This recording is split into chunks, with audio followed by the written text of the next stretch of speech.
तहरीक इंसाफ के धरने और लॉन्ग मार्च से निमटने के लिए तैयारियां। इस्लामाबाद पुलिस ने आंसू गैस के 40,000 शेल मंगवा लिए। 7 करोड़ रुपए की पेशकश अदायगी भी कर दी गई।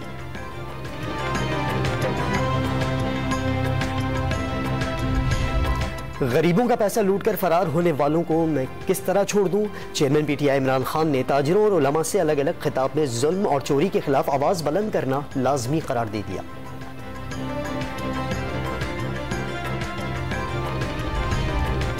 वज़ीर आज़म के गैर मुल्की दौरे। मुशीर इत्तलात पंजाब उमर सरफराज चीमा ने मुल्की खजाने को माले मुफ्त की तरह उड़ाने का इल्ज़ाम लगा दिया।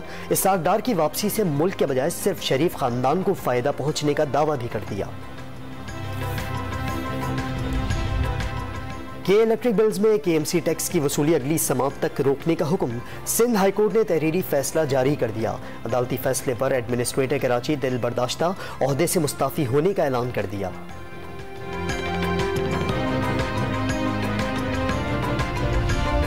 चेयरमैन सेनेट और स्पीकर कौमी असम्बली की तनख्वाह मराहत और अलाउंस में तरमीम का बिल मंजूर। बिल में बैरून मुल्क दौरे पर स्पीकर और चेयरमैन के लिए डिप्टी हेड ऑफ स्टेट के प्रोटोकॉल की तजवीज़। फारूक एच नाइक ने मौजूदा बिल की मुखालफत कर दी।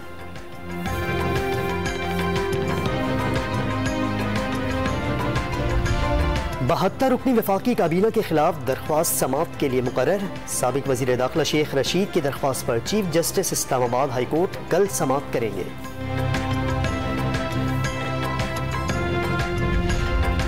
हुकूमत ने महंगे पावर प्लांट्स बंद करके सस्ती बिजली बनाने का फैसला कर लिया। 7,000 मेगावाट बिजली के मंसूबे बंद करने की तजवीज़। फर्नेस ऑयल के 11, LNG के 5 और गैस के 3 मंसूबे बंद किए जाने का इम्कान। नेपरा तवील मुद्दती मंसूबे पर 19 अक्टूबर को समाप्त करेगा।